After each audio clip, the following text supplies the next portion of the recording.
The demons' bands are often twisted mirror image of angelic choirs.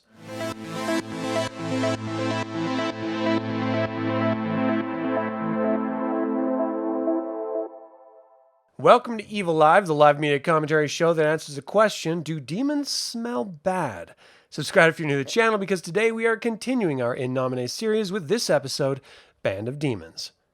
While not every band of demon is a mirror to their angelic choir they fell from, most do line up as infernal opposites. 6 of the bands initially appeared in the fall. There are many more lesser bands created originally as demons, but we won't be going into those in this episode. Bands of demons typically vary more among themselves than their angelic counterparts as well. They're more of a category than a social circle, with many demons not having great relations with others in their band. The following are sorted by their furthest distance from humanity to the closest. In descending order, they are the Balseraphs, the Djinn, the Calabim, the Habbalah, the Lilim, the Shedim, and the Impudites. We will be going into more detail about each band in future episodes, but for now, let's take a bird's eye view of each band of demons.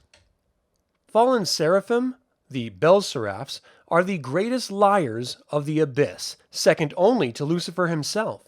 With schemes that last millennia, Western civilization being their greatest, you can never discount their tenacity. Their resonance is to share their unified and paranoid version of the symphony. Ironically, they are unable to lie, so their twisted perspectives are as much truth to themselves as to those they distort. If their target pierces through their perception to see its lie, it creates dissonance.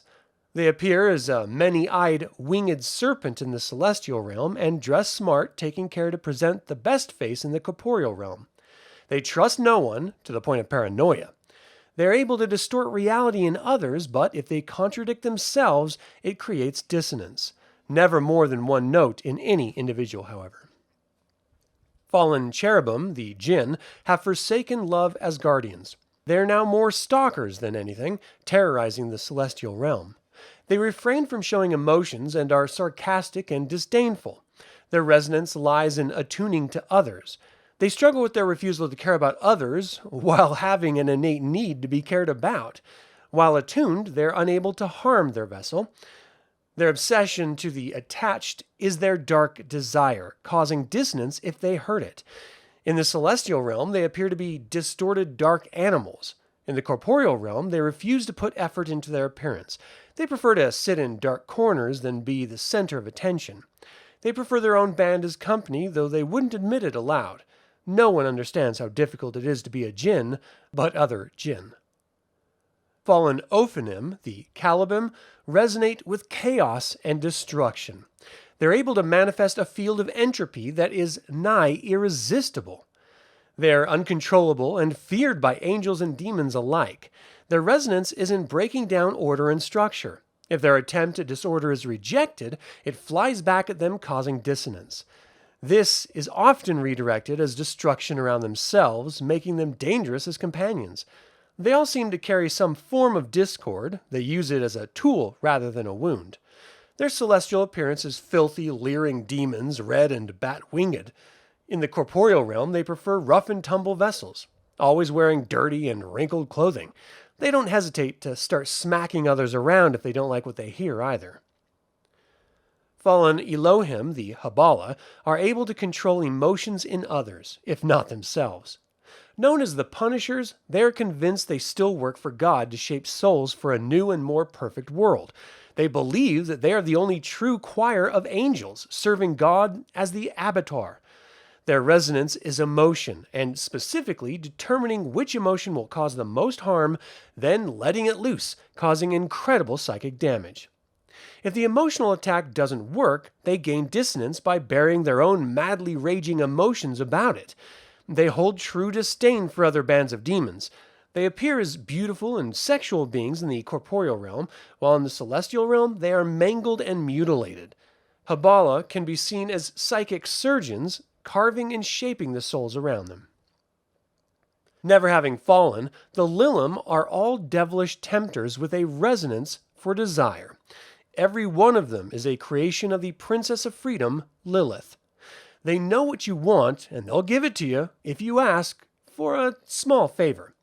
Their resonance is to do just that, extract a favor in exchange for a service called a geese. This is a form of discord for celestials. They gain discord if the victim resists the geese, disappearing if she snares the victim again. Lilim are party demons, sensuous and fun. Not all are female, as some prefer male vessels, but they refer to themselves as female. In celestial form, they look much like their corporeal vessels, but with green skin and tiny horns. New Lilim may not serve a prince, but rather owe Lilith a geese equal to their total forces. These geeses may be traded to other princes by Lilith, thus referring to it as free Lilim. Fallen Chiriotates, the Shedim, are all corruptors. They possess the bodies of mortals, forcing them to do all manner of despicable and destructive acts. They cannot generate a vessel, so they convince their possessed that the perversions they commit were their idea. This is their resonance, convincing someone to do something despicable. Their dissonance is not to commit this act daily to their host. It doesn't have to be a grand gesture, but something to further denigrate them. Failing this, they need to leave the host or take a note of dissonance. They're known as true devil worshippers, spray painting or carving pentagrams and obscenities. They care nothing for their bodies, running them into the ground. In celestial form, they appear as a shimmering black cloud of limbs, wings, eyes, and other pulsing organs. Fallen Mercurians, Impudites are the most human of the bands. They delight in mankind and feed off them. They also avoid other demonic bands when possible. You may be best friends or even married to one and not know it. Known as the People's Demon, their resonance is to charm and suck away mortal essence. Their dissonance is a reflection of their true love of mankind. They cannot kill a human, or they will take a note of dissonance. They dress comfortably and radiate goodwill and harmlessness. They ingratiate themselves into a group and feed, and if they're discovered, they simply leave to another group. They enjoy Western society as they no longer believe in demons. Its celestial form is their most recent host, with leathery wings, horns, and a dark halo. And that is the basic description of each demonic band. Thank you for watching today's In Nomine episode. Subscribe and ring the bell if you're new to the channel. Don't forget to click the like button and comment to let others learn about this award-winning role-playing game and this channel. And as always, remember that evil spelled backwards is live, so get out there and be evil.